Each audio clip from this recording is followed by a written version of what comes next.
शरीर में रज लगी है, धोया भी नहीं है। देखो जिस मार्ग में चलना है, यदि आप ये महकने वाले साबुन वाबुन, ये बाहरी चीजें सब त्वचा को खूब धोएंगे, रजोगुण आएगा, भोग वासना बढ़ेगी। क्यों साबुन लगा रहे हो? क्या जरूरत है?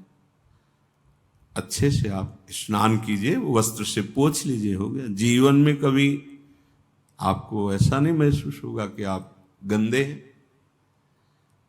ये जब भगवत प्राप्ति करनी तो समझिए जरूरत नहीं है इसकी, इसमें माल आसक्ति करने की नहीं जरूरत है। सुक्षीणाधमनी, उचित आहार कर लीजिए। ज्यादा आहार करोगे वो दंडता आएगी मन में, इधर उधर ताक झांक इंद्रियां करेंगी, हमारा मार्ग छूट जाएगा, प्रिया प्रीतम से मिलना मुश्किल हो जाएगा। सुक्षीणा धमनी, प्रेमी जनों का आहार भगवत चिंतन होता है, वो प्रफुल्लित रहते हैं भगवत चिंतन। महाराज यदु ने जब दत्तात्रेय जी के दर्शन किए तो पूछा कि कर्म करने वाले को ही विषय मिलते हैं, विषयों का सेवन करने वाले का ही शरीर पुष्ट होता है, और आप अजगर की तरह पड़े रहते हैं, अजगर वृत्ति धारण के अवधूत, फिर आप इतने पुष्ट कैसे? क्योंकि कोई कर्म तो करते नहीं, और बिना कर्म किए विषय सेवन अच्छे अच्छे पदार्थ से, फिर आप इतने स्वस्थ कैसे हैं, पुष्ट कैसे हैं? तो उनका हमें कोई चिंता नहीं है, हमें कोई शोक नहीं है। कभी बड़े बड़े राजा लोग महलों में ले जाते हैं, खूब अच्छे अच्छे पदार्थ और राज्य की वैभव की सेवा, कभी धूल दूसरी मार्ग में पड़ा रहता हूं, कोई चिंता नहीं है। राजाओं के द्वारा किए हुए सम्मान का कोई हर्ष नहीं, नीच पुरुषों के द्वारा किए हुए अपमान का कोई दुख नहीं। हर्ष और शोक से रहित होने के कारण हर समय आनंदित रहता हूं। आनंद ही जीवन का स्वरूप है। सुक्षीणा धमनी, शरीर को ज्यादा पुष्ट करने के लिए अच्छे अच्छे पदार्थ खाने की जो वृत्ति है, वो विषय भोगों की तरफ प्रेरित करती है। इसलिए सावधान, हमारा शरीर जितने से चल जाए। आपका शरीर कमजोर है, अंदर से शक्ति की कमी लग रही है, रुग्णा फल ले लीजिए, दुग्ध ले लीजिए, जो भी आपको उचित लगे। आपका शरीर नहीं मांग रहा है तो स्वाद के लिए नहीं लेना है, उचित अल्पाहार करके, क्योंकि हमें भगवत प्राप्ति करनी है। ये ज्यादा कितना पाएंगे? कभी तो उबो, कभी ऐसा नहीं लगता सुबह पाओ, दोपहर पाओ, शाम पाओ। कुछ लोग तो ऐसे चिड़िया की तरह चुनते ही रहते। दर्शन करने भी जाते हैं तो हाथ में बिसलरी की बोतल होती है, हाँ पानी, अगर घंटा 2 घंटा वहां बैठना पड़े तो शायद पैकेट से वो निकाल के भी पाके। ऐसा नहीं, अपने भगवत मार्ग के प्रति 1 बार या 2 बार चयन करो, 2 बार चयन करो, 2 बार में प्राण पोषण होता रहेगा।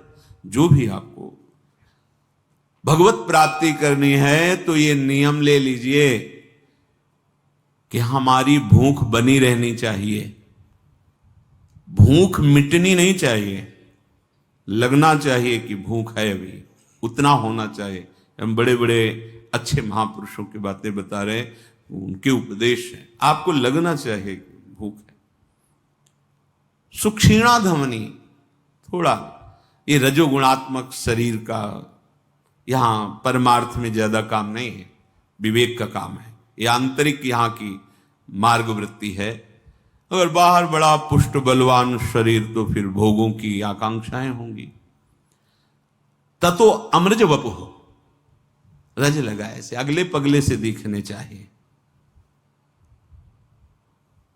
शरीर में रज लगी है, कहते हैं सबसे कि भाई थोड़ा रज लगा के, धोने की जरूरत नहीं, साबुन लो। जब आप बाहर से रज लगाए रहोगे तो अंदर आपका हृदय साफ हो जाएगा, हृदय निर्मल हो जाएगा, वहीं प्रिया प्रीतम विहरण करते नजर आएंगे।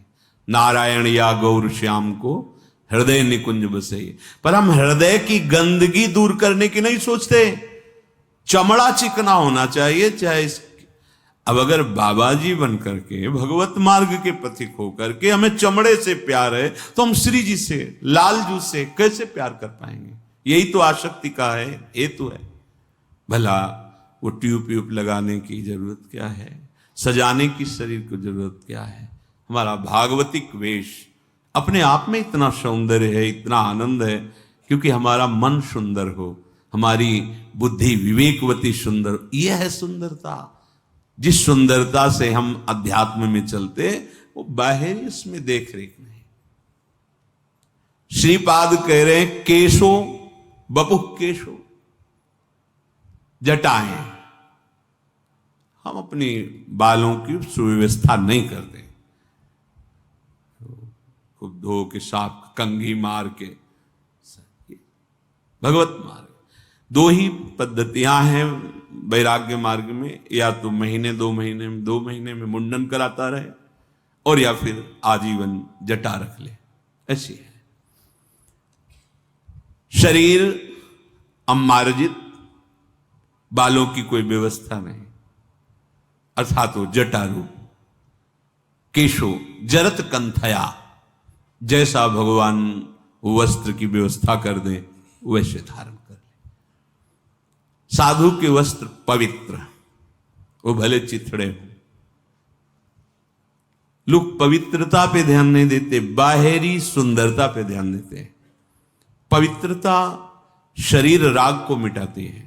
आपका शरीर पवित्र, आपके वस्त्र पवित्र, आपके विचार पवित्र, तो परम पवित्र भगवान में आपका चित्त जुड़ता रहेगा। मान लीजिए, मानना है नहीं। हमें जैसे मन घसीट रहा है प्रपंच की तरफ, हम वैसे चले जाए, बात तुरंत काट देना। समझो इस बात को, समझो। जहां तुम्हें पहुंचना है वहां तुम्हारा कोई साथी नहीं, तुम्हारा शरीर भी साथी नहीं।